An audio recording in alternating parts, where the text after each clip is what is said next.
Holy Colin Mockroy, fellow armchair Imagineers, Tiki here. And Monkey. And welcome to the Disney's California Adventure 20th Anniversary Retrospective podcast. Oh boy. Monkey, I'm getting all warm and fuzzy inside, my friend. I'm in the mood for some mediocre strip mall theming and some off the shelf flat rides and some attractions That would be that nice. barely quantify as attractions. Oh man. The old days. Okay, so folks, what we're gonna do here with this one, we're here on February 8th, 2021. Literally 20 years to the day since DCA 1.0 opened its gates. We're not going to talk about the evolution of DCA because, that's been very thoroughly covered. We're going to give kind of a more personal take on things where, first of all, we'll talk about our individual experiences going to the park for the first time and kind of like early memories of it before. Monkey, I would say, did you go there pre-Tower of Terror? Oh, absolutely. Okay, good. Yeah, good, definitely good. got some echo there, by the way. I don't know what to do because I literally don't have headphones. Oh well. So, you're just Oh gonna. well. But yeah, I was absolutely there pre-Tower of Terror. I was technically there pre-February 8th, I guess. Oh, were you really? That's a story. Yeah, I was at one of the preview days, actually. Okay, so God, you must have been super young back then. Yeah, maybe not super, super young, but yeah, young. Uh-huh. Hesitancy to share your age on social media. But yeah, I was on the No, young no, no, no, side no. I hear there. you. I didn't mean to call that out, Yeah, but it's yeah. cool. It's cool. So, and it does offer a little context in how my memory may be, and also, being a bit more cowardly back then. So, as a little kid, did you think that it was like good at all? Probably. Granted, I'm not sure how much I actually did there right off me, and I got into some things faster than others, but Monkey the nevertheless, tractor, the tractor. I think I have more fond memories of that tractor than Tom Sawyer's Island. Oh my God. I know I've said that on this channel before. Yeah, it was kind of funny. Just throwing it out there, one of my earliest memories of going to Disneyland is of getting on the tram and heading towards the park and passing by whatever construction tarp wall things and seeing Grizzly Peak. Oh yeah, Hashtag right. Timon lot. Yeah. So I can still generally remember the Timon lot. uh, hold on, Monkey. Just keep going for 1 sec. I'm gonna try and scrounge up a pair of headphones. Yeah. So I was there. Where was I? But yeah, so I remember some things there. It was kind of funny looking on Twitter last night, and being a couple of, oh yeah, that thing, like say the map that they would give children where you'd go around the park and collect stickers. I definitely remember that. The it's like I can't really remember the parking lot era. I saw some picture the other night of the parking lot's last days, and I saw the beam that nowadays is the beam that goes across Buena Vista Street, or in the past would have been the Golden Gate Bridge. And it was weird to think of. It was kind of weird to think that this is where the bridge went, like Golden Gate Bridge or Buena Vista Street's bridge, whichever bridge. It's a bridge now. It used to not be a bridge. What? Vintage Disney. Well, vintage as in very early 2000s. I can see why it may not have been the greatest time overall, but childhood nostalgia. All right, I'm gonna try and headphones work. Okay. Shit, I don't think they do. Yeah, I can't hear you at all. Hey, say something. Well, I wasn't saying anything just now, so or I'm saying stuff now. So. I gotcha. Okay, sorry about that, folks. Okay, lovely. Okay, so yeah, we're talking about DCA 1.0. It's not always going to be perfect. Yeah, that's very true to form. I planned it all along, right?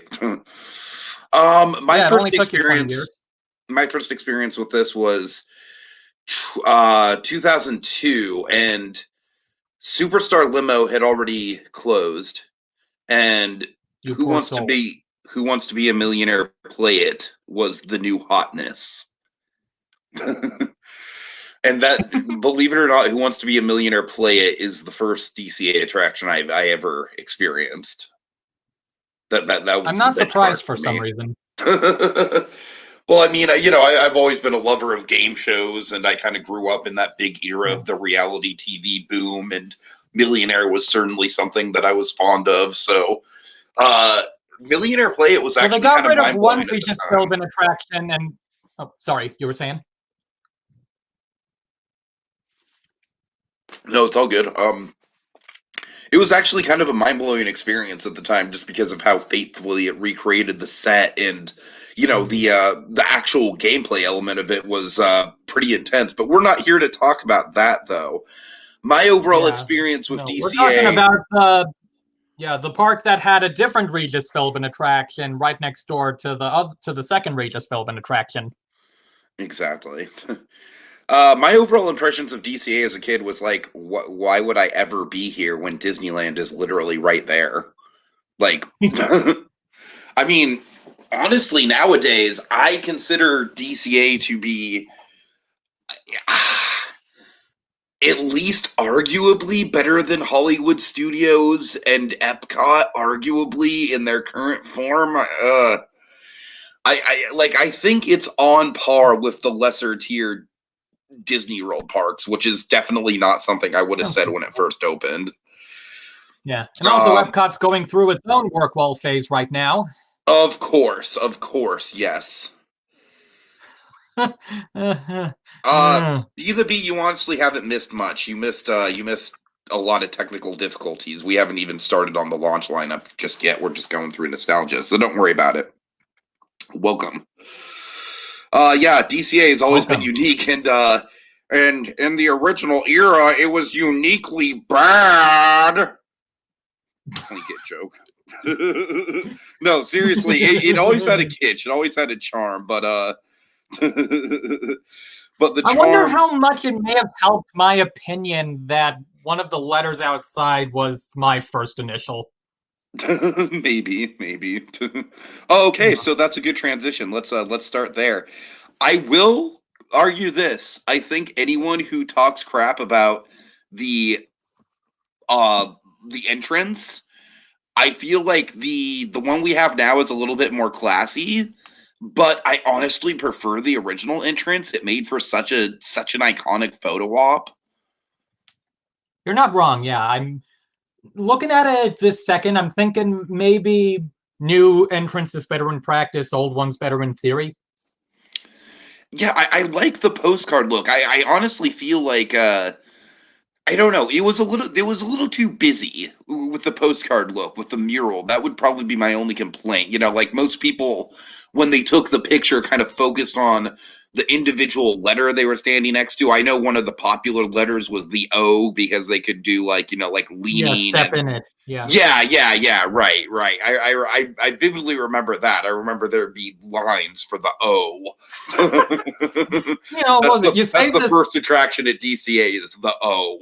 Yeah, you say that front entrance was too busy. Ironic, because DCA 1.0 was not a busy park, right? Yeah, well, of course, I'm sure you remember the Simpsons joke with Homer's mom. Yeah, Don't worry, Mom, I'm going to take you to the place where there's nowhere around for miles. Disney's California Adventure. Well, I remember when the park would close at like 6. Oh, yeah. Not surprised. I think I even remember like being in the waiting area for One Man's Dream or whatever was in the space back then, and people One Man's Dream was in Turtle Talk before Turtle Talk, yes. Yeah, and before, well, we'll get to that, but I think, I think I remember other guests bringing up how DCA was the park that closed early. So it was weird when they started renovating the place and it was open later. Mm-hmm. Of course, my first memory of it actually was I did do the electrical parade. So I was there at a time when they must have at least been open until like around 8 or 9, give Or or take. something. It was in the I summer. certainly It was in remember the June. electrical parade too, but that's a little Yeah. later. So. Okay. Anyways, let's go into the park. Sunshine Plaza. I will maintain that Sunshine Plaza. I mean, I will give the postcard entrance some credit. Sunshine Plaza. I just give no credit. I remember it just being awful. I mean, I think the water effect on the fountain was neat. Like Agreed. I think that doesn't get enough credit because everyone's focused on the awful hubcap, and it was awful. I honestly Which feel was, like if they just sorry, go ahead. yeah, so the sun icon, so that's supposed to be the main icon of the park, I guess. It's castle, it's tree of life, but then I know at least Grizzly I would Peak. assume others must have assumed that the icon was Grizzly Peak. That's yeah. That You know, always it's in really the threw me. logo. It was in that commercial on the Toy Story 2 VHS where it roars. Oh my god. I just remember like that VHS preview. I was like, "Oh my god, the mountain's gonna roar! This is gonna be the most mind blowing theme park ever! Holy shit!"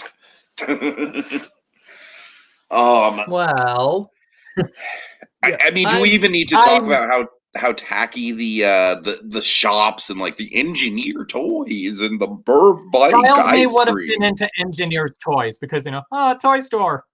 Of course, But, sure. That's yeah, honestly one of the better puns in the park, full of terrible puns. I guess the train was neat, and The train, I've certainly, yeah, it was neat. I agree. One of the and few I've things that certainly, actually got felt thematically nostalgia cool. for. I've certainly got nostalgia for the Sunshine Plaza music loop. You see, I don't remember it at all. It was like old school California pop songs. Okay, so because I vividly remember the DCA music loop, or I'm sorry, the Paradise Pier. Yeah, that was a nice one too. Uh, but gotcha. Yeah, it's like, yeah, it's kind of funny. Like when you walk through like Elias and Company and the stores on that side of Buena Vista Street, I can still sort of sense the old layout of Greetings from California that used to be there. You know, it's funny that you mention it. I'll maintain that Buena Vista Street, like aesthetically, is great. I don't think the actual shops are anything to write home about. Like, maybe this is a hot take on my end, but to me, it still lacks a lot of the charm and the intimacy of Main Street, where Main Street, literally every single building and shop kind of sticks out in some way. It has some sort of like, oh, the magic shop, the music shop, you know what I mean? Right. And with Buena Vista Street, of course you have Carthay Circle, which Monkey, I was just thinking about this the other day. Is like a bona fide Disney foodie that I am. How the have I never eaten at Carthay Circle? Like, how have I That's a never good done that? question. I don't. I like. God, I don't get it. I'm honestly kind of stunned by that. Yeah, no, I'm not foodie guy and I haven't been there either, so that's understandable. But you, Mister. Oh, Well, oh. Okay, Outbound. I need to address this because I actually kind of agree with it. Hot take: DCA's biggest problem is the Grand Californian. It's a nice hotel, but it intrudes too much on the space of the park. Yes, solid agree. Solid agree. 100%. I do not like the fact that like it does blend into the Grizzly Peak area quite well. And I have fond nostalgia of staying at the Paradise Pier Hotel and then using the Grand Californian entrance. But with all that being said, I agree that it's just like this big building right kind of in the middle of the park, and God knows you could build some sort of like really cool expansion to Grizzly Peak or, you know, something back there. Like, I'm not saying get rid of Grand Californian because that'll never happen, but I'm saying it is kind of like a, you know, the real estate definitely could have been there for an expansion, and it's just not now. I don't know. What do you Yeah, think? I'm not sure I agree on the aesthetic points, but yeah, that is a really good point about how it takes up space that could otherwise be park. As lovely as Grand Californian is. Yeah, yeah, and you know what? I think Grand Californian is great, but I will say that having been to Disney World and having sampled a bunch of, you know, never stayed in any of the deluxe resorts, but you know, I've toured, I've done the monorail loop, I've seen a couple of the other deluxe ones, and they all, for the most part, besides maybe the Contemporary, just because the Contemporary is kind of dated, but I think Grand Floridian and Polynesian certainly blow Grand Californian out of the water.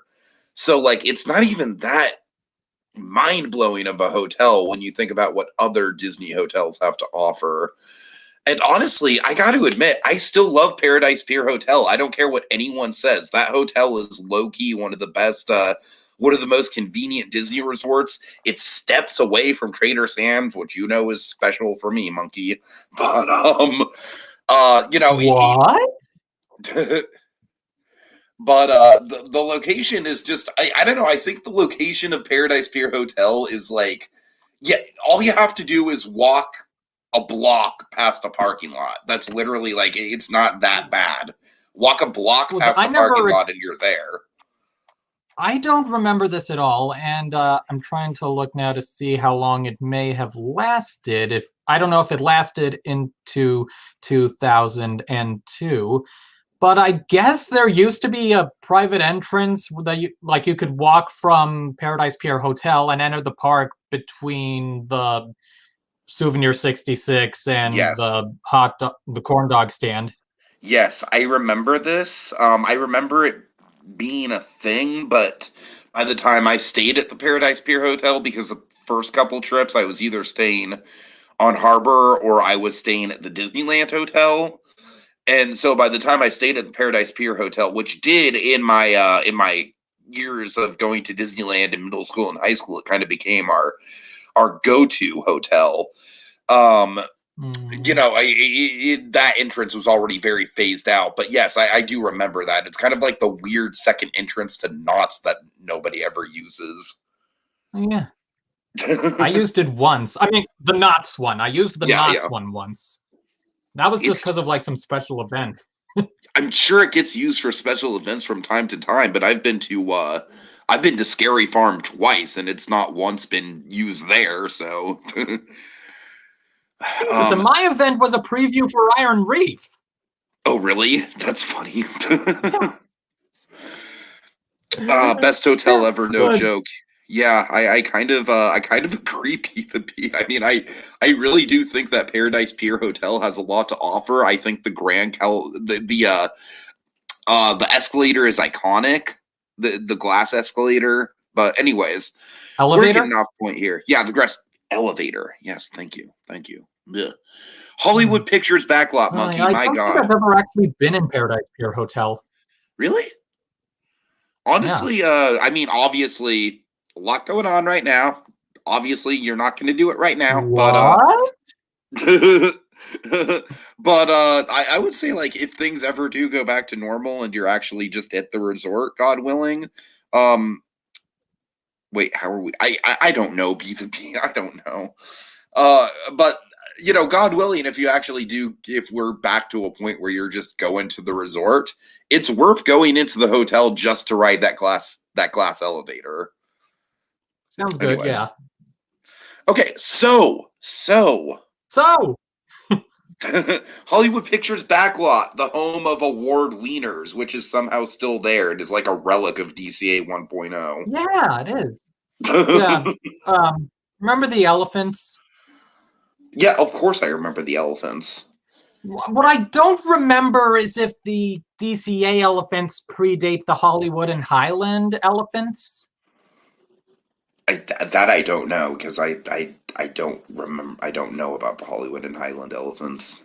Yeah, Hollywood and Highland. It's that mall across from El Capitan where the Oscars are held. Oh, right, yeah. And they have the same elephants, only white and much bigger. So, and I know both elephants are based on that D.W. Griffith movie Intolerance. Mhm. I don't know when Hollywood and Highland added theirs, but nevertheless, elephants. So, one of the things that actually kind of fascinates me about DCA 1.0 that no one ever really talks about, it's certainly not an area of expertise for me when it comes to the theme of it, but frankly, it sounds like something that conceptually could be oddly cool just from a thematic point of view. It's the ABC soap opera Bistro. I don't know, there's something about it that just kind of has like a weird like immersive sort of like 50s primetime Primetime diner. cafe. Yeah, 50s primetime cafe sort of feel to it. And like me, I'm a Disney foodie, so honestly the soap opera Bistro is one of the lost Disney restaurants that I'd really like to actually do just Yeah. because it sounds so quiche. Yeah, I never did it. And then they made it Playhouse Disney. Yeah. Okay, so the animation Yeah. building, Did you ever go in? Okay, what? sorry. Did you ever go in Hollywood and dine? No, I did not. No. It's ironic. I've only been in it in the like many years after it wasn't a restaurant anymore. I think you've told me this before. Yeah, I mean, like when they've used it as arcades during parties, Uh-huh. and then like using it as dressing room space for like performing arts things, which Yes, some of yes. the decor is still up. So animation building, you were saying. Yes, so I think the lobby is effing great and still one of my favorite spots in the park to this day. Do you remember like what they had for Toy Story 2 where it was like Buster was running around the screens or something? Nah, not really. I can't remember I Yeah, they can't took really the remember specific parts. yeah, they took the scene where Buster's running around looking for Woody and they had like different shots on different screens around the room so it would kind of be like he was running from one area to another. Mhm. Yeah, I vaguely remember that. But Yeah. so this had three experiences. It had of course One Man's Dream, which can still be found at I don't no, it wasn't One Man's Dream originally. was it the Neverland one? Yeah, Oh, okay. By the time I got around to actually going into that theater, it was One Man's Dream. makes sense. But yeah, so that's what was there before. Then they had Drawn to Animation, the one with Mushu. Which Dragon and I Which both have just mad nostalgia for the Mushu one in particular. There's been different iterations I'm of sure that, I do but too. And now modern day me would leave before it ends because they do a whole sneak peek of a future movie. just If it were addressing still around. just addressing the three eras that you guys are bringing up in the comments. I more or less agree, except I wouldn't call it the selling out because like Cars Land was back in the what worked in a Disneyland park era, I would argue, and that was like strictly a very sellout IP, and it's still wonderful. But I think we have to reserve judgment on Phase 3 of DCA until after. I would argue until after, God willing, that Avengers e-ticket ever gets built. Mhm. Not even when Avengers Campus opens, because I feel like Avengers Campus is going to be like Galaxy's Edge was without Rise of the Resistance before that Avengers e-ticket eventually opens. God willing, it still happens. I'll refrain from a before joke. You're welcome. Yeah. So drawn to animation. Uh, I guess some room where you look where you could see concept art and concept models or something, which is now Yes, the and that Frozen meet and room. greet that fucked up the exits. Oh, I know, I know. But that room had the Toy Story zoetrope, right?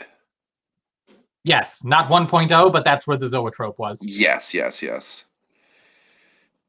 And then, of course, Guardians of the Sorcerer's Galaxy Workshop. will make sense in context once Avengers Campus opens outbound. That's my argument there. And also, I give a lot of forgiveness to Guardians of the Galaxy for the whole like Disneyland. That's thematically inconsistent. I mean, I think that line in itself just gives that ride a lot of goodwill in terms of how out of place it is. um So the Sorcerer's Workshop, I would say, was probably like the quote unquote e-ticket of the animation building. Would you agree? I could see that, yeah. Of course, it had like state of the art technology like touchscreen quizzes. Just picture the Price is Right theme in the background here. Touchscreen quizzes, voice And on a less ironic recorders. example, like the sort of technology with projections in the Ursula grotto, like how you'd have the sort of scrim or whatever that they would Mhm, project onto, as well as a screen in the back, add more of sure. a three-dimensional feel. Yeah, no, that's a And you good could say point. that it's like a precursor to some of the technology used at like Universal or on Rise of the Resistance for Yeah, I Runaway Railway. think I think with the Sorcerer's Workshop, um, the individual rooms were really well themed. I just think the exhibits there, especially nowadays, like I don't think that thing is going to like if God willing it reopens. I don't think that thing's even gonna be there for obvious reasons. I just don't think those exhibits held up. They honestly kind of feel as dated as like old Innovations or Epcot stuff does, like with the whole like record your voice into a music video of the song in the movie and then the touchscreen quiz. You know what question on that touchscreen quiz always stuck out to me? Would you rather read Lunch with Nice People or read Nice People for Lunch? Oh my god, no, but that's fucking so dumb, and just that actually kind of physically hurt just thinking about that. Because Monkey, I swear to God, no, hear me out. I am like having literal deja vu now of being in that park, doing that quiz, hearing that question, and just thinking, my God, I could be at fucking Disneyland right now. But the question that stuck out on that quiz was, are you a person who likes to plan things out? Or just see what happens? And I don't know, just the way that Lumiere says see what happens, it's kind of like a before or a track Aw. switch. Just kind of like a funny delivery. Yeah, and yeah, I could see that being a question where like my answer could vary. I'm definitely a plan it out type of person, as you know. Yeah, I'm probably more so a Planet Out type person nowadays. Okay, so Muppet Vision, Bucky, I honestly don't even think we need to touch this because like it's everyone knows we just love it. It's like it's almost a religious experience for us. It's like going to church Yeah, at Hollywood and of Studios. course the way it was and of course the way it was removed was fucking insulting. Shameful, We shameful, don't have to yeah. talk about that too much. But would you Yeah, agree that going to Hollywood Studios, it honestly feels like church in a good way, in a maybe, positive yeah, way? It's like, maybe, yeah. okay, I'm Although on the like other hand, I was kind of disturbed when I finally got to do it again and realized, holy shit, this attraction ends with a theater getting shot up. oh god. Yeah, I always just remember it as an explosion, but yeah, you're right. It is technically being shot at. Oh god. Yeah. Ugh. But yeah, that explosion, the walls, that wall effect is wonderful, especially your first time. Oh yeah, oh yeah, and of course, just to this day, I still think that Sweetums coming out every show is just freaking phenomenal. Yeah. Was it so? So, time for a cowardly child me story. This was my first experience with 3D, which it turned out was to be mine pretty too. It cool. was mine too. And I remember specifically the thing that got me to actually give the attraction a try was that, the cast member outside mentioned that it had bubbles in it. Cue the nostalgia critic effing bubbles meme. Effing Yeah. Do bubbles. you remember how they used to have? Do you remember how Swine Trek used to be set up out there? How what? Swine The Trek. Swine Trek. Yes. I do. Yes. Yeah, because originally it was like they had it like sort of sectioned off, like it had crashed into the pavement. Right. And Oh then man. when they revamped the area, they put it in a little grassy thing. But yeah, I remember. Pepperidge Farms remembers, bitch.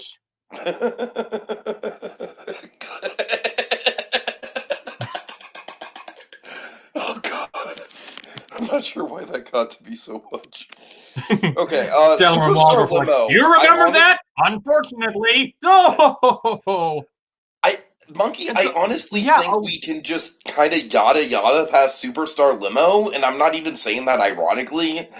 I'm saying like I literally don't know what to say about it that the rest of the internet hasn't already said. It's like it is what it is. It's a yeah, total when I shit got show. to doing it, It's easily the worst dark ride that Disney's ever made by a long shot. I honestly when I don't have got much to to it add to as the a conversation. yeah, I may have said this before on the podcast, but yeah, as a child, I loved it. And then it's like one day I'm there, I go to do it's like, hey, why is it wait, it's closed. What happened? Cast member's like, no, it's Oh closed now god! forever. And I'm like, and I think I was like, that was my favorite. Oh shit! I love that. In any case, that ride uses the on-vehicle monitors better than Monsters Inc. does. Mm. I honestly think I like Superstar Limo better than Monsters Inc.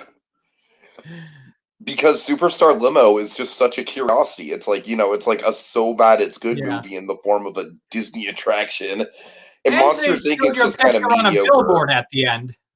Yeah, That was cool. Monsters Inc. has like it's got some It's got Roz.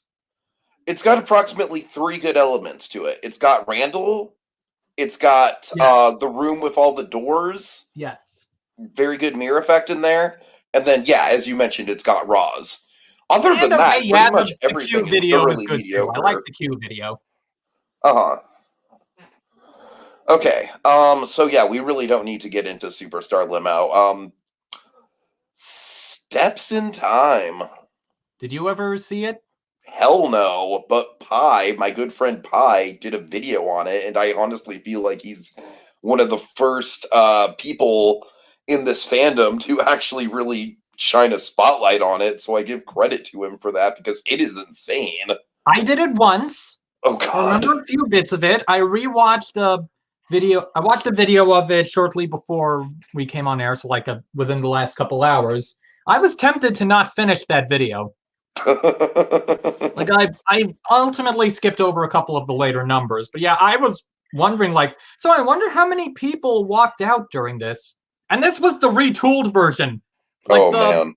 I took a little skim of the original version from the preview week, and it looks better. Like nothing special, but better than the retooled version.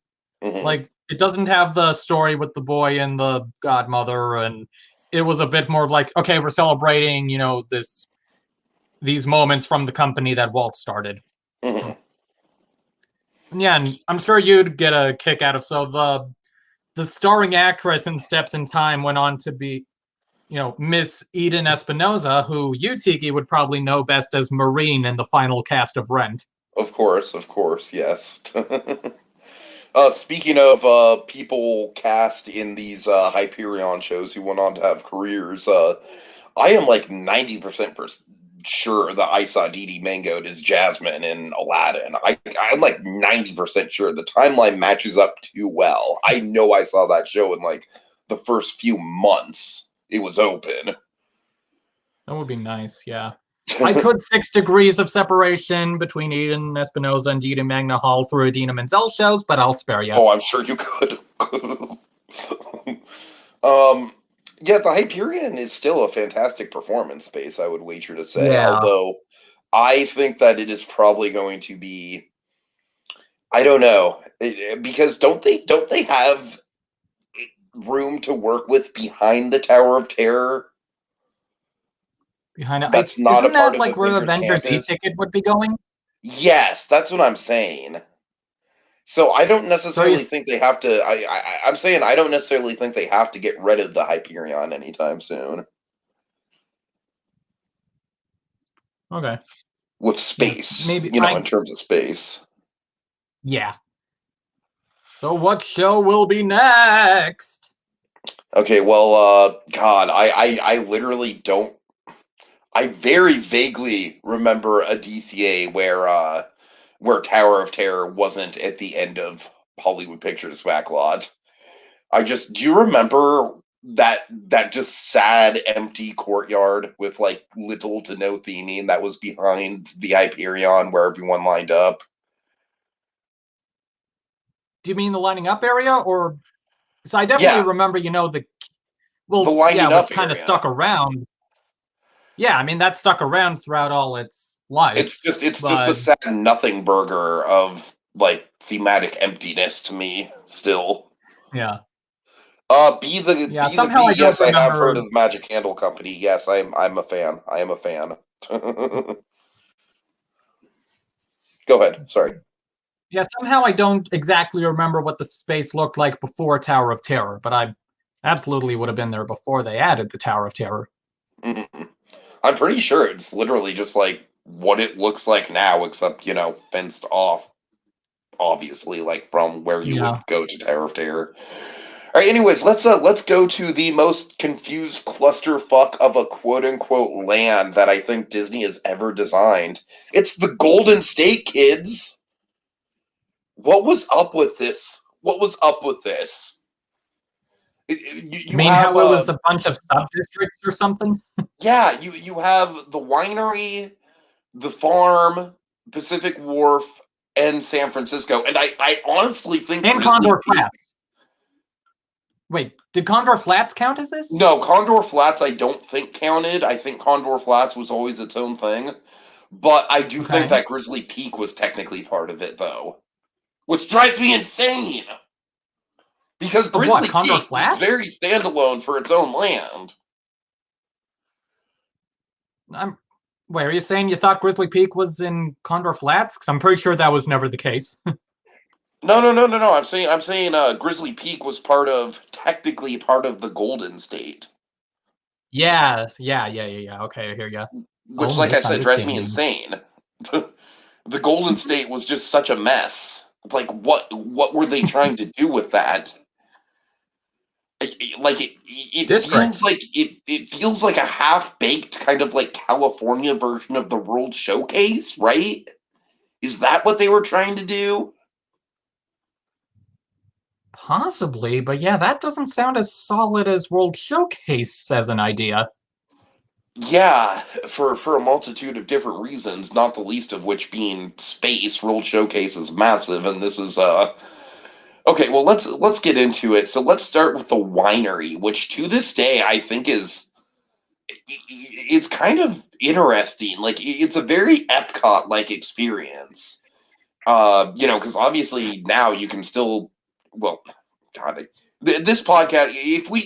I just want to lay the groundwork for this now. If we keep addressing the elephant in the room, this is going to just age horribly. So when I say now, we're just assuming a now where we can actually go back to the parks. All right, let's just short term that right now. Yeah.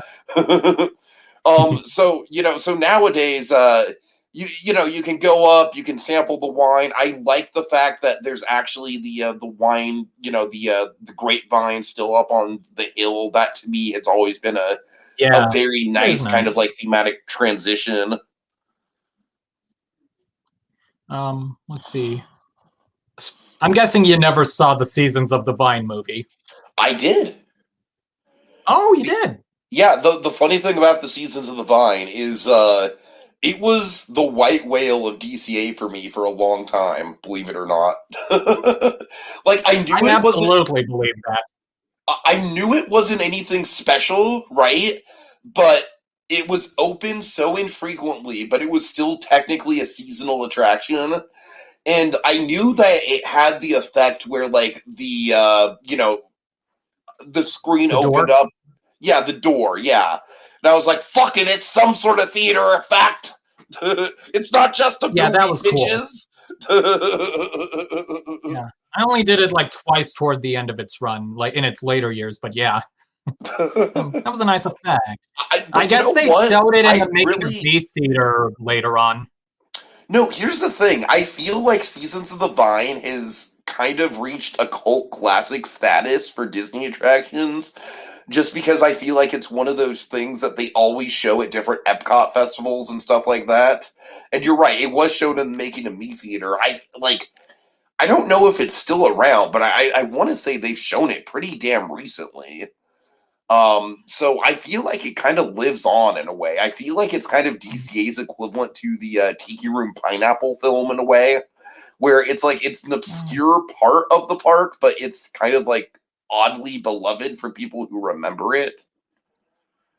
I don't know if we're talking about infrequently open obscure things. I'm getting more of a little bit more of a presentation portal from Interventions vibe, like that little theater at the AT&T part of Interventions that was rarely open, but I somehow Oh managed to dear do once. God. Oh wow. Oh. Oh Jesus Christ. That's another wow. I'm getting some deja vu here, monkey. Hashtag the bandwidth. Give me a sec. This will be quick.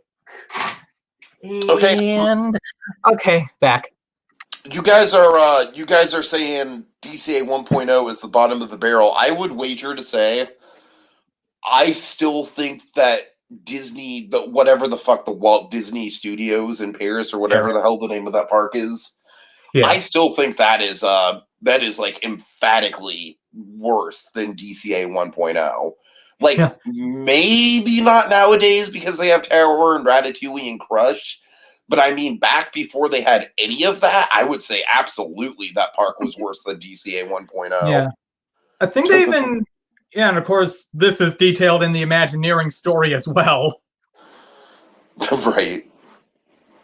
Where even they're like, yeah, this is worse than DCA.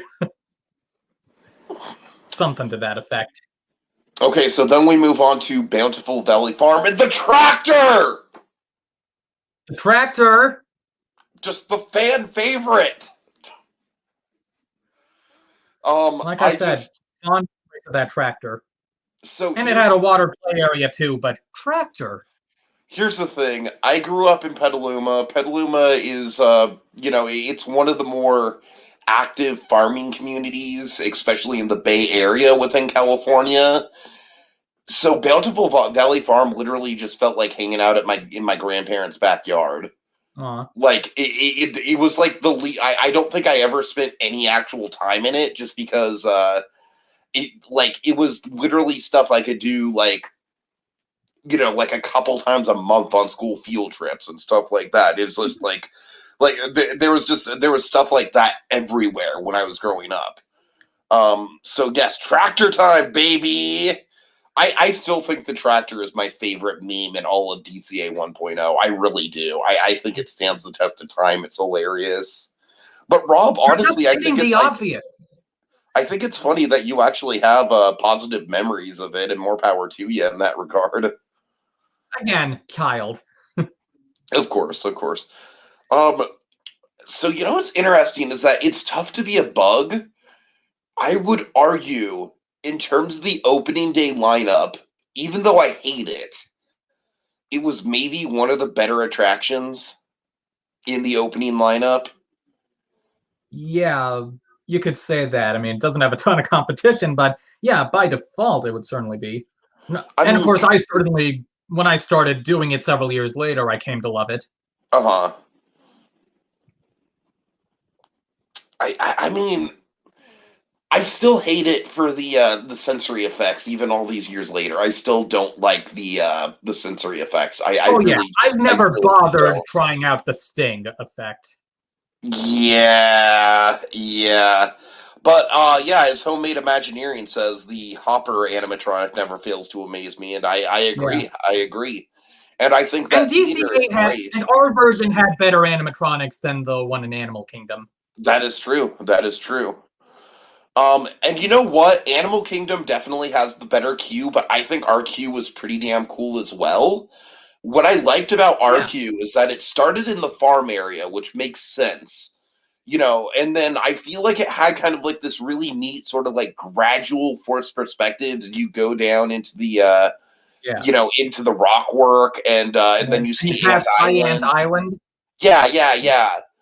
And I don't know. I think I honestly think that was low key one of the cooler parts about it was like obviously I think that the queue for the Animal Kingdom version is like the reason to do it. And even now, I'm like I did it once in the after hours, and now I probably just walk through the queue and literally walk right through the theater and not even bother with the show. But yeah, I do think that I don't know. It's tough to be a bug. It's like I honestly feel like it's genuinely, in some moments, it's sort of on the same level as Alien Encounter in terms of just like, why not just plunge little kids into sheer effing terror? I mean, the spiders coming down from the ceiling as you're getting like physically assaulted by sensory effects, literally. I Like, love how close those spiders get to you. it is cool. It is cool. Not But as saying a I would have as a child, but no, as a kid, I did not like it at all. yeah. Well, I think I remember one time, like in the earlier years of DCA, I was there with a friend or something. We went into the lobby, and then I was like, "Nah, I'm not going to do this." And we left the theater. Right. Oh man. I honestly think I had a similar experience. Yeah. No, I want to say I did. I want to say that I walked through the queue and I was like, nah, I think I'm good. I think, oh man. That first ride on Tower of Terror was something special though. Hmm. My grandma and I, like, my grandma still loves Tower of Terror and we marathoned it like 3 times when we first did it. Okay, no, I really, it's not as scary as Stitch. I hope you're being sarcastic, B the P, because I think that it's I tough could to see be a it bug is going either genuinely way. terrifying. Did Stitch really have scary moments? From what I understand, I never did it. From what I understand, it was just alien counter, but replace the alien with Stitch antics and add a horrible chili dog smell. Oh God. All right. So that brings us to Pacific Wharf, which is still like largely remained the same, oddly. And Yeah, I think generally, yeah. Some I do, differences here and there, but of generally course. similar. Yeah. You had that photo op with the fishnet. Best way to sit through Bug's life: eyes closed during spiders and sit forward so you don't get stung in the back. Yeah. Yeah. So something I remember before we get into the main attractions of Pacific Wharf, something I remember was like how Lucky Fortune Cookery and its old location maybe rarely open. Now I remember like in a window there was a little fortune cookie machine that rarely worked. I remember that too. Oh, memories. So Pacific Wharf, I still think has some of the best food in the park. To this day, I recently did the tacos the last time I was in the park, and they're still as good as I remember. And it's hard to go wrong with soup and a bread bowl. But let's And talk I'm about just something. satisfied with the little complimentary bread slices. Let's talk about something that isn't in the park anymore, and I had some really fond memories of the Mission Tortilla Factory. Hashtag Maseka. So I don't know, man. I really loved how kinetic. That's the word I would use to describe Yeah, Mission Tortilla Factory. that's a good word. Because you would Whichever just machine was working that day, but yeah. right. But you would just walk in, and yeah, if the machine was working, I never saw it not working, honestly. Um, Mhm. but yeah, and of course, just literally just the neat gimmick of it all was getting to and I do you remember it before the film, because I do. What do you mean before the film? Because like, don't you remember they put in a film like a couple years You after mean it the student opened? report? What? The students doing the report, do you mean? Yes, yes. That wasn't an opening day thing? I'm not exactly sure on the whole timeline of the Mission It Tortilla was Factory not an opening day pre-show. thing, no. Okay. Opening day still would have had the little windows with the family making tortillas, yes? I think so. Just I can almost still hear in my head, Maria. Right, right. But yeah, Yeah. I'm sure, and I'm sure child me who wasn't really into tortillas at the time, but still would have. I'm sure I would have loved the machinery working, seeing the how it works, that sort of not a Rube Goldberg thing, but like, ooh, inventions. Yeah, and then the cool thing is, you just you see the tortilla going through this entire process, and Precisely. and then it comes hot off the press, and ready for you to eat. It's great. And then oddly, the one that I don't think is as good of an attraction is the one that's still there, the bread tour. What's Um, what I find strange about the current version of the bread tour is how they got rid of most of the film segments. They kept the first one, but then they got rid of the ones along the actual factory. Why? right. I mean, was it just going to overlap with that first one too much now that you got rid of the sliding door? I mean, you would have the two ones in the factory playing at the same time. So you could still keep it going just on a loop like you do with the first movie, so you can continue the theme of the screens and get to learn about what they're talking about. And Colin Mockery says that he owes Goofy money. Colin Mockery was like the unofficial mascot of DCA 1.0, and I kind of love that. I had a thought today of how they got Barry Bostwick to do the opening day special of DCA, but Mm. they didn't get him to promote Incredicoaster when it opened, even though it's based on a movie he was in.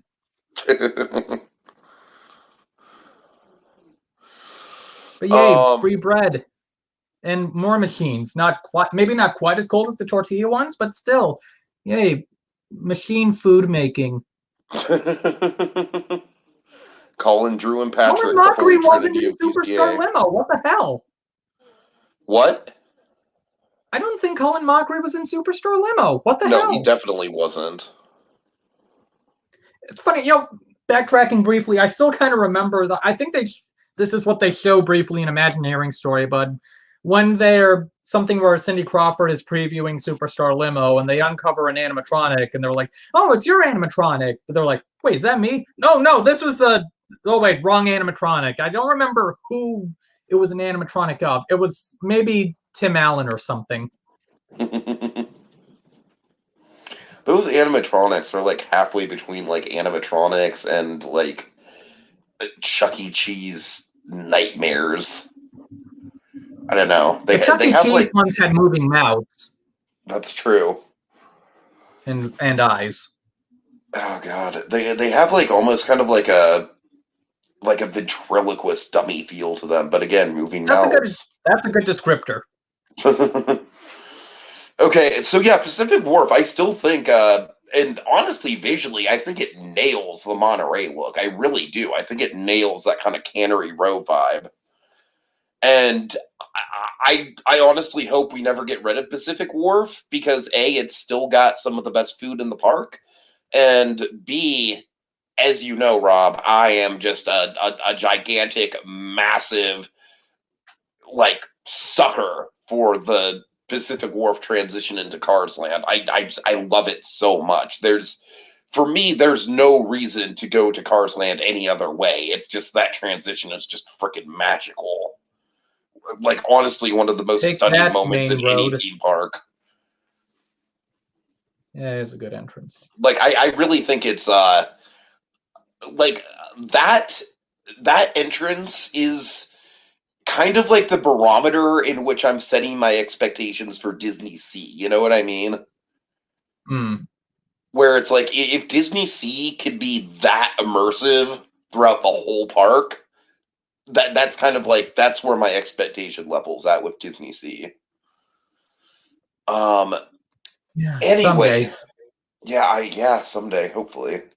It is my goal. I've already got like $100 saved up for it. Why do you think I started learning Japanese? Right. Oh God. Which, yes, in rewatching Golden Dreams, I did recognize the Japanese word for 99, but I don't know if we're there yet. So. Yeah, I need to we're almost there. Actually, yeah, fuck it. We're there right now. Let's do it. Golden Dreams. Okay, we're there right now. We're there right now. Golden Dreams. Hold on 1 second. Before we get to Golden Dreams, can I just rant about like I legitimately think the biggest waste of potential in DCA, and man, it pisses me off. Just how much they just fucked up with San Francisco. I don't get it. I don't get it. San Francisco, maybe this Buildings is, with nothing in them except an arcade that one time, briefly. and restrooms. Can't forget about the restrooms. I think the restrooms came later. Oh, did they? Oh God. I could be wrong on that. But I just, this might just be the Bay Area person in me talking, but I don't understand. I legitimately don't understand how in planning this park out, they fucked up so much with San Francisco. I like it should have been half the park, if anything was half the park. San Francisco has so much diverse stuff going on. But house fronts. Okay, but yeah, Golden Dreams. I only saw it once, and yes, my first exposure to the Palace of Fine Arts was this DCA version.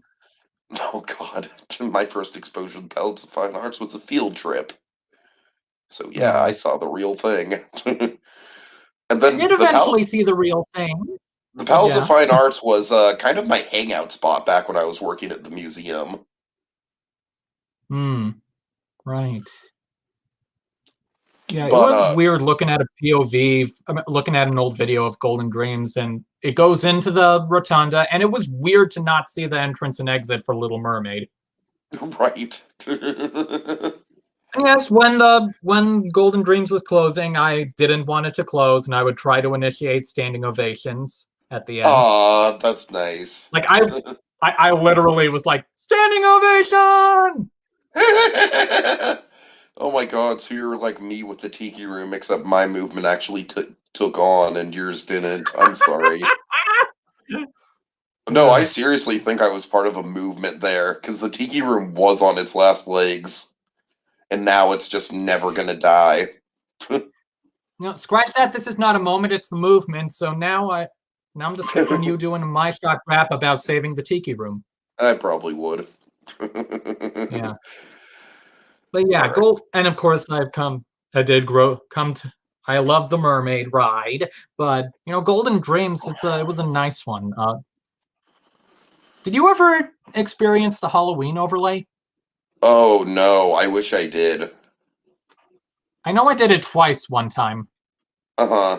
Like 1 year, I mean. They replaced the Whoopi statues with Chernobog, right? Yeah, I believe they did. Yeah. And then, like, at the end, a villain would show up and be like, "Oh, I object to these results," but then acquiesces to someone in the audience winning. First time I went, it was Queen of Hearts. Second time, it was Frollo. Oh God. Okay. Jesus Christ, was that one of Tony J's last gigs? Frollo? Maybe. No, I mean Golden Screams. Oh, Golden Screams. Most likely? I don't know. Yeah, I mean, even without Frollo, I'm guessing he would have been the magic mirror in it. Uh-huh. All right, so let's Anyway, but transition. Golden Dreams, it was a really nice movie. I mean, yeah, it's not an American adventure style show like they probably wanted. And yeah, I definitely see some of the influence rewatching it. But still, I think it turned up as a nice movie. And rewatching it earlier, like, I was kind of surprised at just, yeah, I remembered that it goes a bit warts and all, but I forgot how, like, what they got away with including in it. Like, yeah, settlers brought disease that wiped out natives. They brought up that. Innocent Chinese workers dying. Bigotry towards the Japanese. Mexican immigrants needing rights that aren't just for the rich. A shot of an AIDS protest. I don't remember if that turns up in American Adventure, but yeah, an image of an AIDS protest in a Disney park. I'm pretty sure that does show up in American Adventure, I want to say. I'm like... Fair enough. I want to say... Yeah, I don't remember offhand. Yeah, and I'm sure, this attraction, I'm sure Golden Dreams was still sugar-coated, but clearly not that sugar-coated. And it also had a moment toward the end where Whoopi is narrating on a bench and then some kid sits on the bench to tie his shoe. That was there for some reason. But yeah, the statues that was a great touch. It was. Yeah. It's kind of weird little memory I have was, like, regardless of what may be said about the man now, but like when Tiger Woods' father died, and I remember like later that evening going to Golden Dreams, and towards the end of the montage they show a shot of Tiger Woods hugging his father that I had just seen on the news. That was something. Yeah. Okay, so let's transition into Paradise Pier, which I think is gonna go by quick, but I don't know. So let's talk overall aesthetics, because I hear a lot of hate for Pixar Pier, and frankly, I don't really get it. Because I hear ya. Because I think aesthetically, Pixar Pier looks great. Like, yeah, absolutely. Like it's an IP, but like, I mean, it's just I'm sure there's room for I'm sure there's room for improvement in there, but especially in comparison to what was there before. Now, I will argue I would prefer if they would have gone all out with kind of like the Midway Mania aesthetic that they kind of were starting to establish with the Victorian era. Right. But I think Pixar Pier is a good kind of meeting in the middle. I really do. It kind of reminds me of like the Fantasy Fair, where it's like, it's got a lot of like neat little touches to it. It's not the most mind-blowing thing in the world, but I do like what I see of it. Yeah.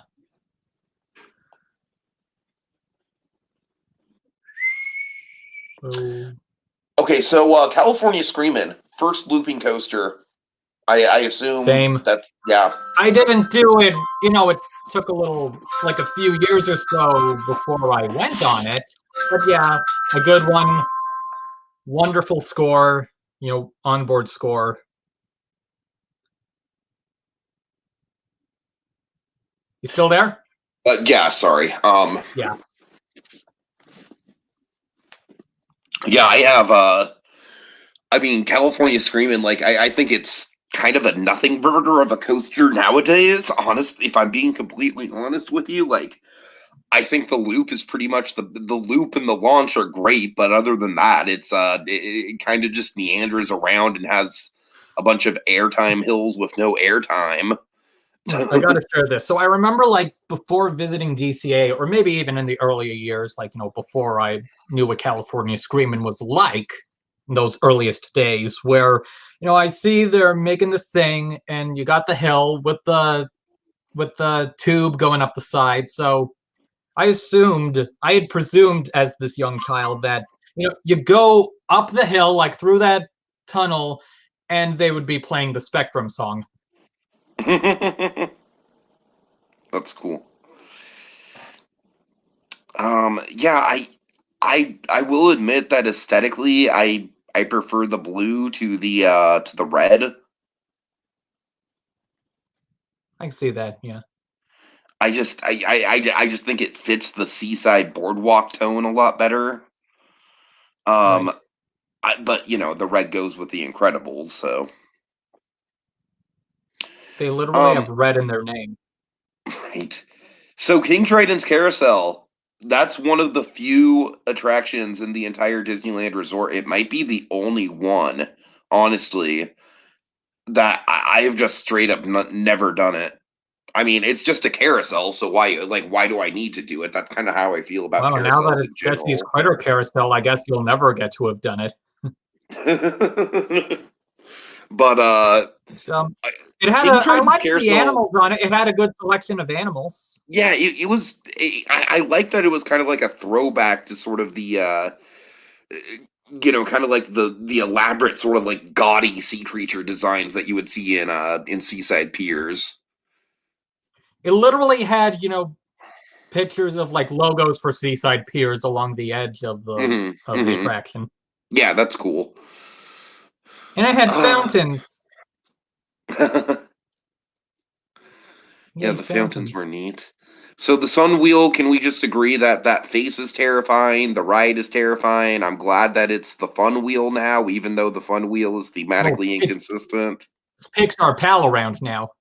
It's the Fun Wheel. I mean, it does have Mickey, but okay, I gotta again story. I might have shared this somewhere on the podcast. I'm guessing we may have told it to you off air at some point, but so it's the days before DCA opens, they're building the park, mom's driving by, sees one of the gondolas apparently start to fall off, sees one of the swinging gondolas, and she freaks out thinking that it was falling off. Oh my god, that's that's awesome.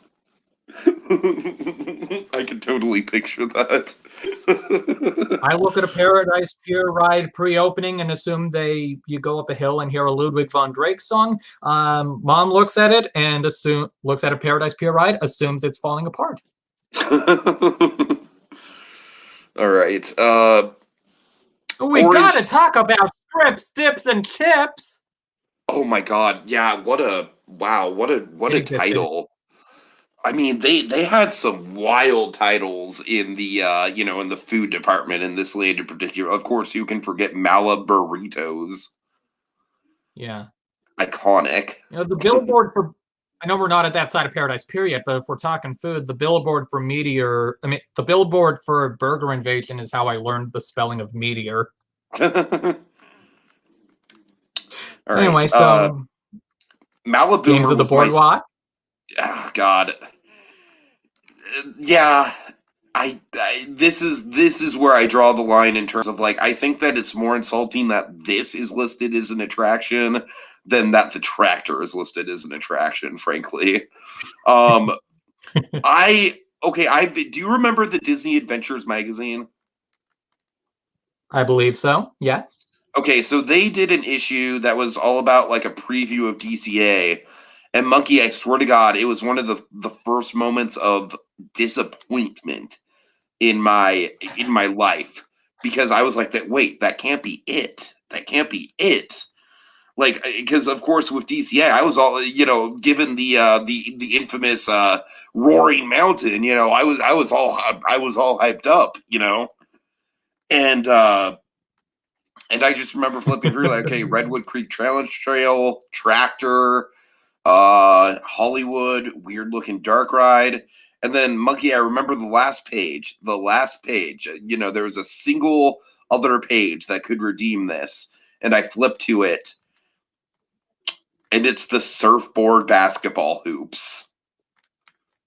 The surfboard basketball hoops. Wow, Disney. I mean, you've just, Jesus Christ. I don't know, Monkey. That still sticks in my craw. The fact that the fact that was the last page of that article. That was the big thing they went out on, was games in the boardwalk. Not I'm even just the like, surfboards that squirted water when you jumped on them, if that effect worked. But it worked in the earlier years, but we'll get there. The games of the boardwalk. The thing that took your money was neat.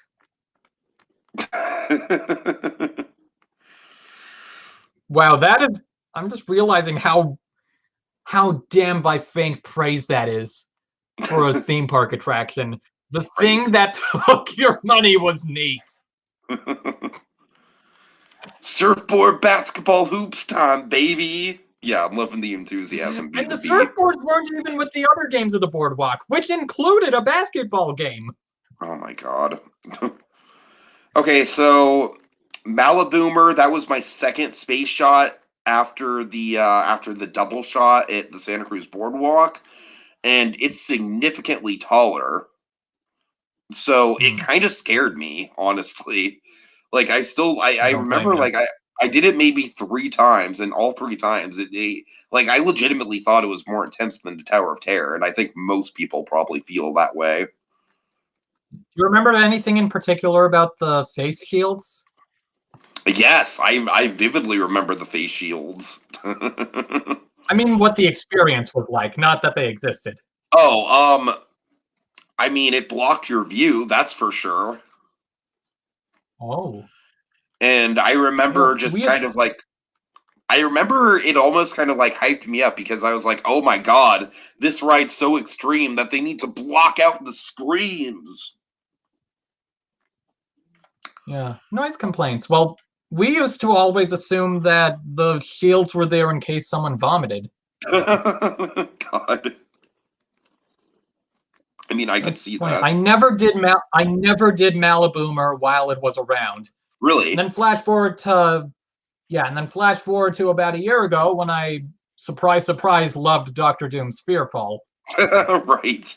Well, to be fair, Doctor Doom's Freefall obviously has a lot going on, in the queue and everything. Oh, yeah, absolutely. The queue plays a major factor in why that ride is so great, but still the same kind of attraction. Whereas with Maliboomer, I literally think that it's better as just like a garden than it was as an attraction. Yeah. Even I think the emotional whirlwind is lame. All right, so Orange Stinger, I honestly think is one of the biggest flops of DCA 1.0, and Silly Symphony Swings in concept and execution is just infinitely better. Like Silly Symphony, I liked Orange Symphony. Stinger when I did it. I still agree Silly Symphony is better. I think even child me was like, what does the orange have to do with California? Yeah, it was weird. I didn't like the art style of the orange. I didn't like that it just kind of like messed with the sight lines of Paradise Pier. I don't think I ever saw the B seats in person. Oh, really? I remember the B seats. Lucky boy. Lucky you. I think I probably have a picture of little kid me in one of the B seats, actually. I'll have to look into into old photo albums, see if I can dig that up. Yeah, but now and then even they're gone, so you're just sitting in a seat. They called it a stinger or something, but yeah, you're just sitting in a seat inside this orange. And of course, I legitimately think that it was just a huge mistake, because one of the I really love the swing ride at the Santa Cruz Boardwalk, because it's right over the beach, and it's just like, and the actual aesthetic of it is just gorgeous. So I just think that it was such a missed opportunity. Like, what's the one thing that's great about a swing ride on a boardwalk? The fact that it's swinging over the beach. So yeah, to block your view no orange. We got to be inside the orange. It's idiotic. It really is. You got to be inside the orange and hear the sounds of bees. And if this was back in the days when there was a scent in there, maybe you would have encountered some actual bees theming. Theming. I will say, I think whether or not it's, regardless of whether it's Orange Stinger or Silly Symphony Swings, for some reason I find it a better experience than Knott's Wave Swinger. I think it's because it's elevated. Maybe. Because even with Orange Stinger, like, yeah, your view was obstructed, but you still did get a view. Yeah. And this applies to both versions too, but yeah, you have that Q platform right next to California Screamin' track. Okay, let's talk Pizza about Ooh Mau Mau. Oh God, oh Jesus. I don't know if there's pictures online. I haven't done a big search on it. It's certainly not on Yesterland, but I remember how at least when it opened, the pizza, like the gimmick was that the pizza was shaped like a surfboard. Yes, I remember that as a gimmick too. I never actually had the surfboard pizza, but DCA 1.0 was really big on shaping things to surfboards, it seems, with the surfboard basketball hoops and the surfboard pizzas. And the surfboards at Rustworthy. Oh, okay, good transition. SS Rustworthy. This was I know literally... I definitely enjoyed those surfboards as a child. Like, hey, bounce on the surfboard and it squirts that water. This was literally like a McDonald's play place, but it was, I would wager to say it was, oh God, I'm gonna hate myself for saying this, Monkey. It was honestly one of the better themed attractions in DCA 1.0. Arguably, yeah.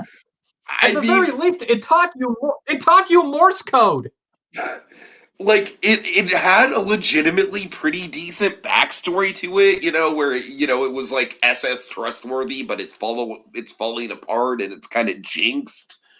I don't know. I honestly kind of miss it in a weird kind of way. Like I found it charming. Yeah. And then of course in its later years the water didn't really work. Oh, well. Right.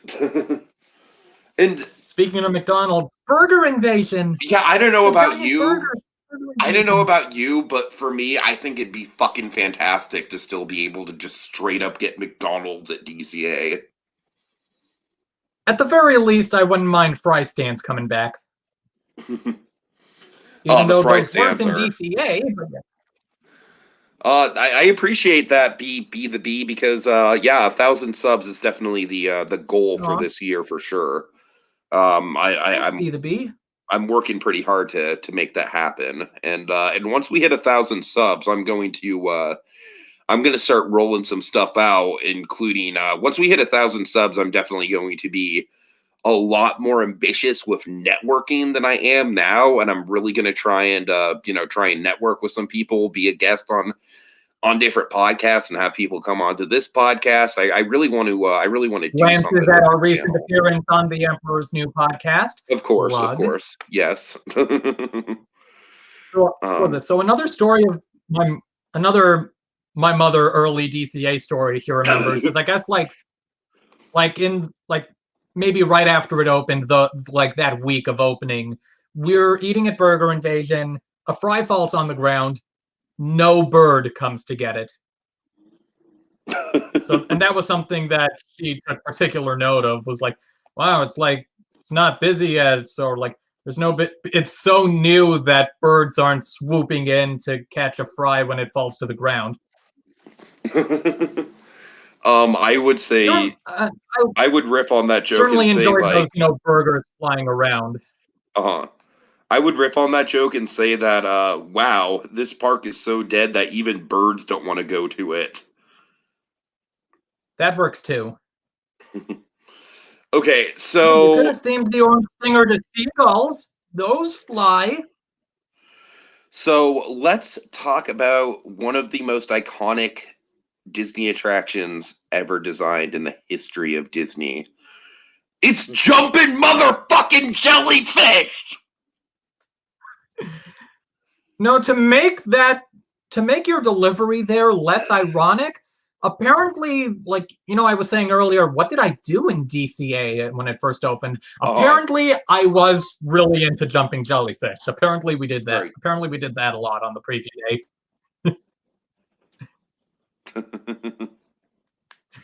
I know I still like the design of that, purple jellyfish cover. I, I I just think it's just such a monkey. Once again, I'm just gonna go back to the feeling of riding jumping jellyfish because I had done everything else in the park, and just being like, again, Disneyland is right there. Like the view you get from jumping jellyfish, you can literally see Disneyland. Yeah, It's the it's movement is a thoroughly bit depressing. slow.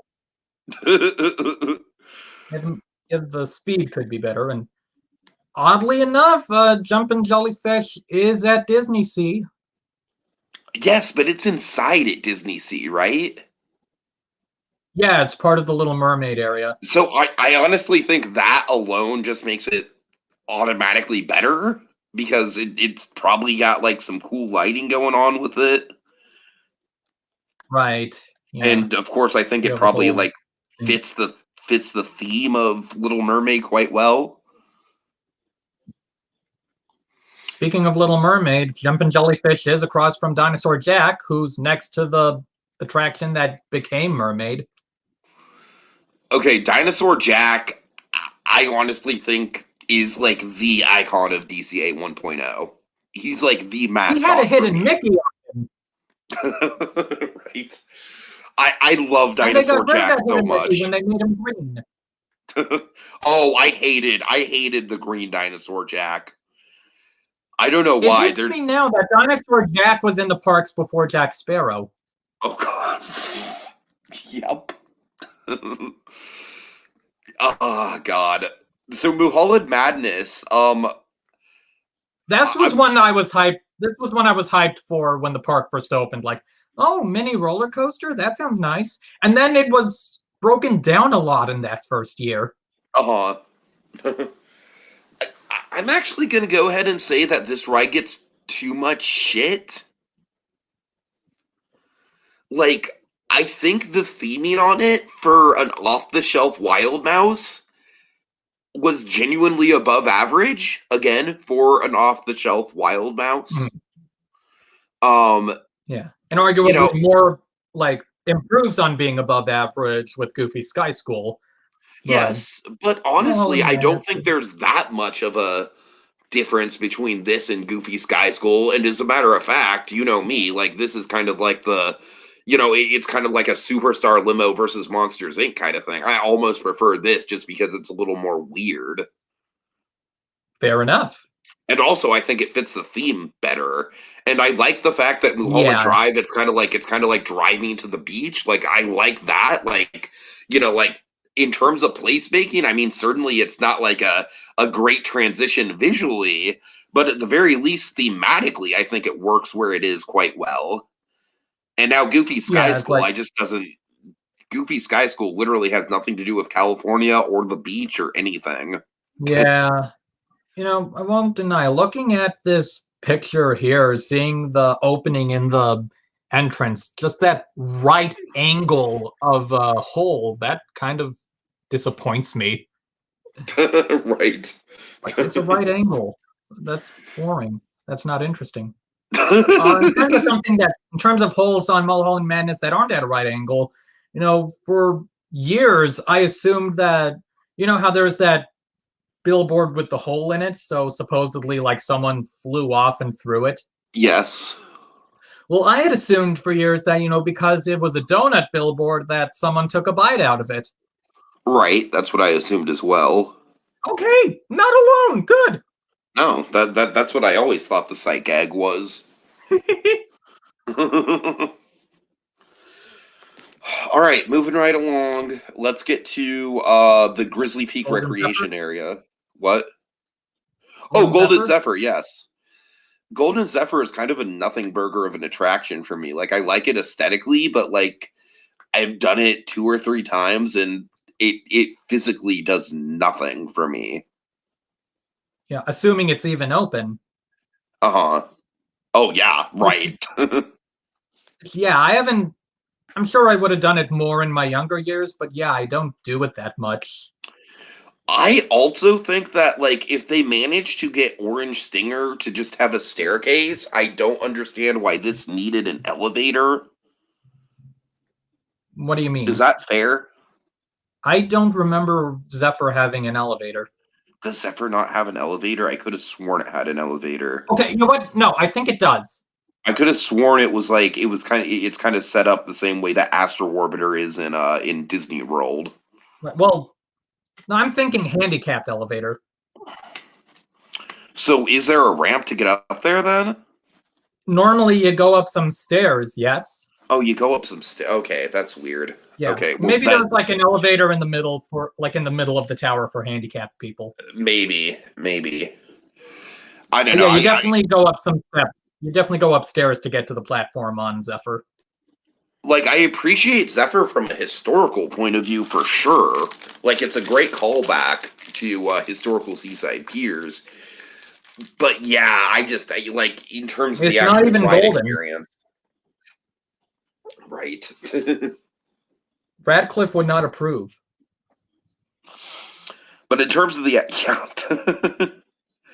first, when you said Radcliffe, is it weird that my first reaction was Daniel Radcliffe?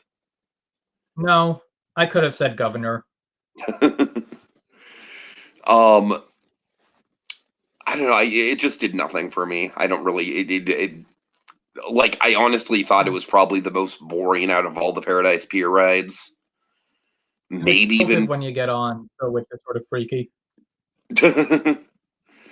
Maybe even more boring than Jumpin' Jellyfish, because at least Jumpin' Jellyfish, you got to see the park that was better and be like, oh, I want to go there. You know, get a little endorphin rush out of that. Corn Dog Castle. They kept it. They changed the billboard, but they kept it. And those corn dogs are damn good. They're crazy big. So yeah, I approve of Corn Dog Castle. Why did they never make a walk around of the Corn Dog King guy? That'd be great. I'm sure he has a name. I just don't remember it this second. I literally think it was just the Corn Dog King. That's possible. All right, Grizzly Peak. I think so, yeah, because Souvenir 66 isn't really worth mentioning. I mean, Dino Jack's Sunglass Hut is way more iconic than Souvenir 66. Yeah, absolutely. And Dinosaur Jack isn't around anymore in any form, so there's more reason to mention him.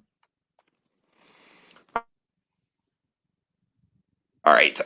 Grizzly Peak, in terms of the actual land, I still think it's aesthetically the best land in DCA. It's just a shame that there's not a terrible amount to do, and I'm not a big fan of the e-ticket. Yeah, I mean, I rarely go on Grizzly River Run because it's so wet.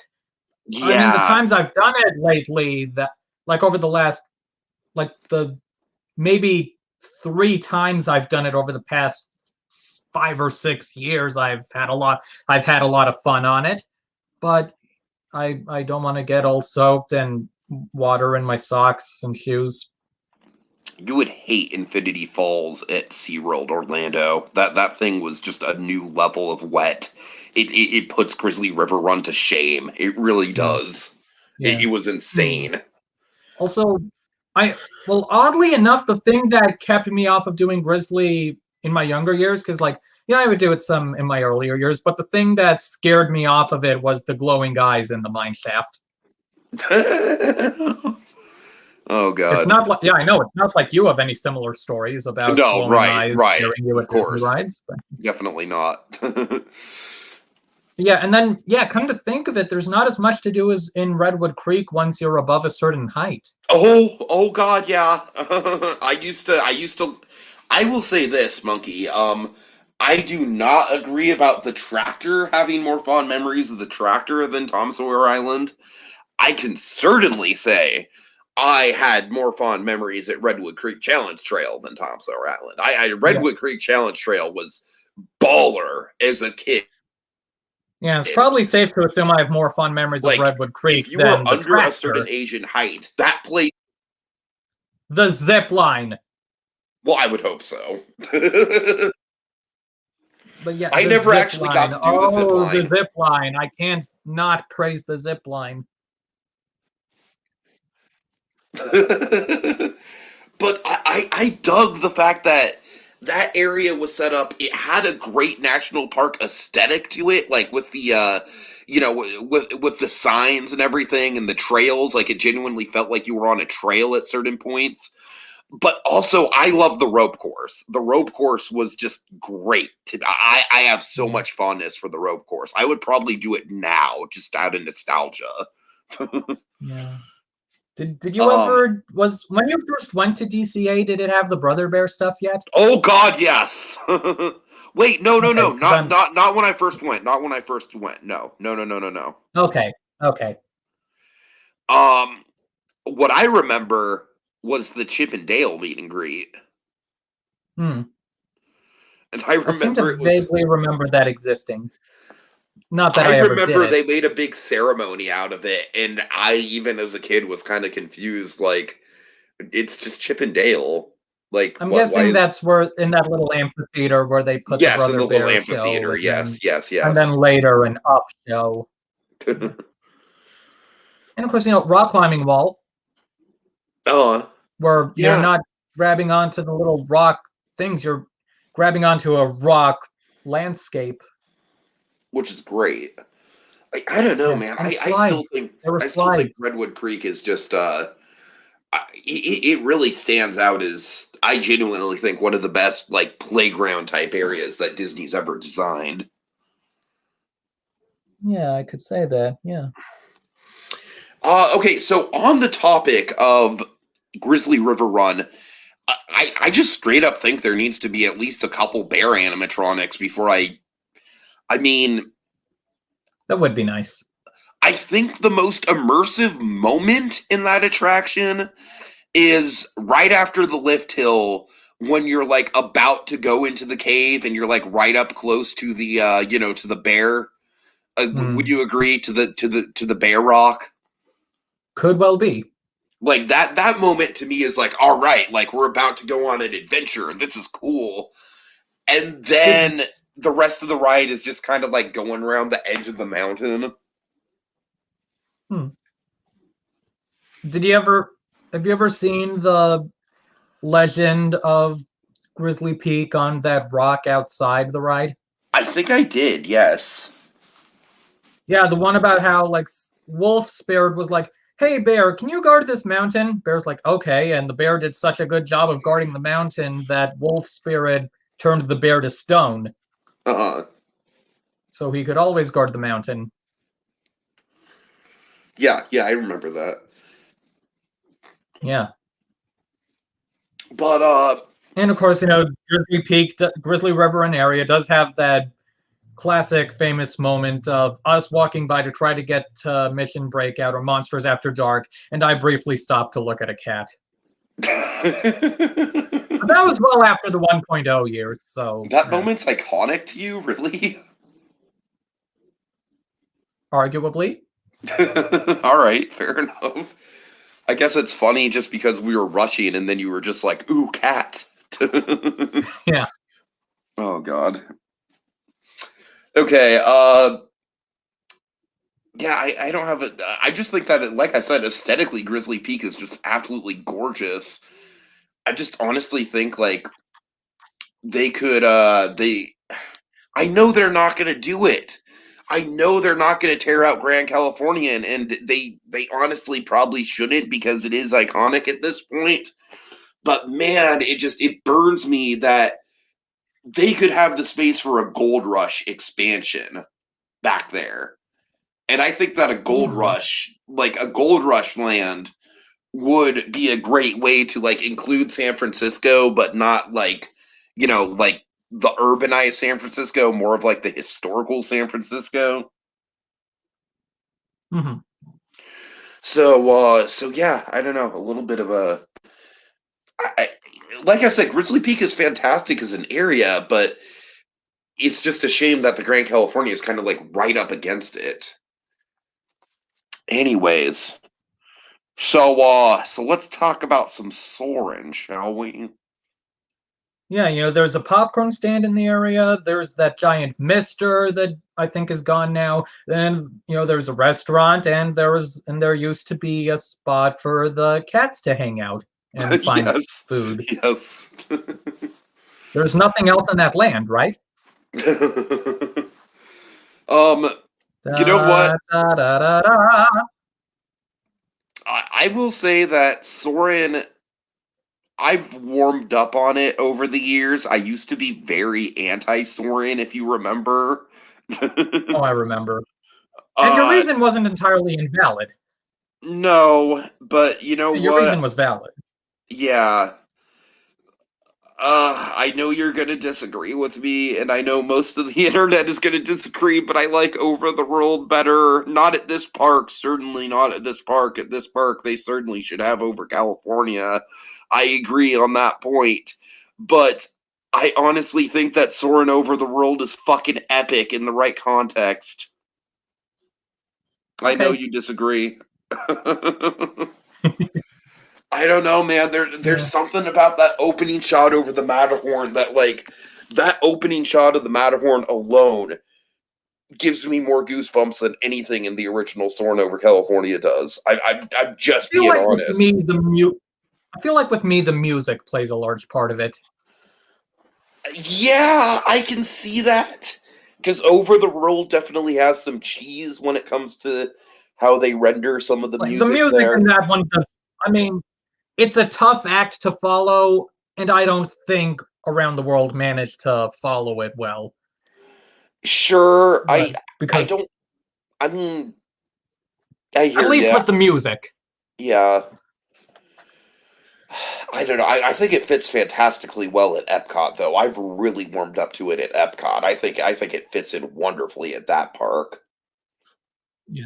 Fair enough. And like I'm not sure if I would take time to do it at Epcot because it's at home and it's an attraction I Around the World is a version I don't even like, but I figure I'd put up with it at least once in Disney Sea just for the queue. Oh yeah, certainly, certainly. Although I will admit, the last couple times I've done it at Epcot, it's been so empty that I've just been able to walk on and get the primo seat, no problem. Damn, that was not a thing back in '06. That was not a walk on in '06 in It Epcot. was weird. Yeah, I just walked off of Living with the Land, and I was like, oh, I wonder how long the wait for Soren is. I might as well do it if it's like maybe 20 or 30 minutes. You never know. And the sign said 15 minutes, but it was one of those things where literally you walk the queue and you're like, this is not a 15-minute wait. This is a 2-minute wait. Just saying, soaring around the world or Food Rocks, I know what I'm choosing. Oh, Granted, I I never would got to I do would Food choose Rocks, Food which Rocks probably as well. factors Let's in, but be still. honest here. Let's be honest. I would choose Food Rocks. But Well, again, I've done Around the World. I've never done Food Rocks in person. of course, of course. But yeah, soaring over California, it's classic Genuinely, for. yeah, and of course, I'm so glad that they had the wisdom to just not get rid of that Patrick Warburton intro because it's iconic Yeah, Disney media at this point. And yeah. I just hope it never changes. Probably among my first experiences of Patrick Warburton. Is it my first experience with Patrick Warburton? That is a good question. Yeah, and of course, Um, again, I was young enough to remember not hitting the height indicator on the seat. uh-huh. Put It it through the must loop. have been, I'm sure that I'm sure that if I was exposed to Family Guy, I probably had no idea it was the same person. So I might have watched because Family Guy was what, like 99, right? Yeah, Yeah, I'm sure I had seen Family Guy at that point. Because, as a little kid, I was always watching stuff that I wasn't supposed to be watching. I marathoned the South yeah, Park movie hardcore in sixth grade. yeah. 'Cause I think I remember like in the very early 2000s watching an episode of Teacher's Pet that Patrick Warburton was in and being told that, oh, it's the guy from Soren. Nice, nice. Yeah, again, issues with the screen aside, with the edges of the screen, which that is an issue. The edge. That You know what's funny is that like when that ride first opened, the big complaint I heard people say about it is like, "Oh, you see the feet dangling if you're not up high," and I'm like, that is literally never bothered me at all. yeah, it Like, blocks out the top edge of the screen. uh huh. And Yeah, honestly, I think center is the way to go. I don't even think that yeah. being up high is the best. Like, and I don't. I mean, I would even. I would even argue to say the bottom low is better than the bottom row is better than the top row, just because the yeah. top row you kind of get this weird kind of like looking down on things perspective. And again, top edge of the screen. Like, Jesus Right, Christ, right. the Jimmy Fallon ride is better at keeping the edges of screen out of Oh view. God, fucking A, it is. You're right. Uh. Like, it's better at hell. It's better at keeping the edges of the screen out of your view than Flight of Passage. Yeah, I'm not gonna go that far. I'm not I gonna go will. that I will far. go that far. I don't know about that. I have never had an issue with the edges of screens on Flight of Passage. I know I Maybe I've saw just been some screen lucky, edges on but Flight of Passage. what? I know I saw some screen edges on Flight of Passage. Maybe I've just been lucky. I don't Yeah. know. I just don't think that. Oh God, if that drag Jimmy Fallon character showed up during one of the pre-shows of Flight of Passage and was like, "Start the ride!" Oh God. God. Because that fucking doctor character would be like the perfect character to do that with too. Um, I love Flight of Passage to death. I really do. It's an amazing experience. But my God, that pre-show is not great. I mean, the lab is one of the They best tie it there. rooms in They any tie it queue back to ever. Animal But Kingdom there. But anyway, Soren, it's guys like one of those. I know you could like I don't know. The smell of an orange. You can't find that outside of a Disney park. But yeah, it's one of those Disney attractions that has its iconic smells. right. Yeah, and Condor Oh, Flats as a orange whole. smell. Go ahead. Sorry. Yeah, orange smell. Yeah, Condor This Flats as a ride has whole. Michael Eisner in it, but not Superstar Limo. Yeah. Granted, One Man's Dream had Eisner in it initially, but nevertheless. Oh, this is great. Something that someone pointed out in the comments. I know who it is. Yeah, and I was there for this. It was a surreal moment on Soarin' during Halloween nights was an adult dressed as the cow from Home on the Range next to them trying to move the udders to buckle up. Oh God. That's great. Oh my God. I remember that too. Oh man, that's wonderful. That's wonderful. Oh jeez. You remember? Okay, yeah. No, I was gonna bring up when the entrance was moved to next to Soren, but that's not a 1.0 thing When the entrance to what? to the park. Oh no, I do not remember that. That was in my gap years. Yeah, that was when they were, moving out of 1.0 into 2.0 and Right, right. making Buena Vista Street, where you would enter and then you'd walk behind to get in and out of the park. You'd walk behind Soren. Oh, that's weird. No, but you remember I like the my last trip before that trip before I went to see you was in 2009, and then the rent trip was what, like 2017? 2016. 2016, yeah. So I had a good like 6 year drought of going to Disney parks. So yeah, So, so I wasn't around for any of holy that. shit! How much of the work walls did you have to deal with? None. Lucky. Well, let's see. In 2009, in Probably some in 2009, Paradise Pier, at least. yeah, well, Midway Mania was already open. Yeah, Midway Mania was open. The Fun Wheel might have been open. The Fun Wheel was definitely open. I remember that. I So don't Silly Symphony remember. Swings probably would have been not open. Same ditto Goofy Sky School. Yes, that sounds right. Oh, and Mermaid. Mermaid, I'm guessing Golden Dreams would have been gone by then. Golden Dreams was gone. Mermaid was probably under construction. I want to say Cars And Land. the amphitheater for World of Color, that would have been under construction probably. Probably yes. I want to say Cars Land. Like they were breaking ground on that, and I honestly don't remember. I don't think anything had been done with Sunshine Plaza at that point. Yeah, that would have Because made things a lot I would have easier. remembered if I had to walk around anywhere, but no, I think you just walked right in. If anything, maybe some of the facades were under tarps, maybe. Could be. Yeah, Yeah, it but is. no, I didn't It have is to deal so with any serious footfalls. It is so interesting to think that when the shutdowns happened, Soarin' Over California was open. Yeah.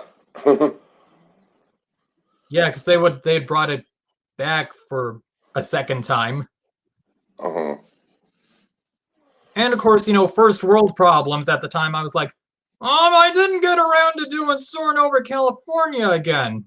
Oh God. Not saying I'm proud of that, but it's a part of the DCA 1.0 story, I guess. Yes, indeed. All right, well, Says someone who's been able to be super lucky, but yeah. That's our comprehensive retrospective on DCA 1.0. So Monkey, I just want to go ahead and brag that we covered the whole park in roughly the amount of time that it took Podcast The Ride to get through like Sunshine Plaza and Hollywood Pictures backlot. Because they literally had to just be like, okay, there's too much to do. We have to break this up into multiple parts. And honestly, it was kind of like a when are we going to get to the fireworks factory moment for me, because I was waiting for them to riff on like the tractor and shit like that. But I think Luminaria would have had yeah, fireworks. I think this is a pretty thorough deep dive into this very Luminaria. I never saw Luminaria, but I'm pretty sure I made the Christmas cards when they opened up the San Francisco buildings to do that. Oh God, jeez. Do you Also, remember Eureka at all?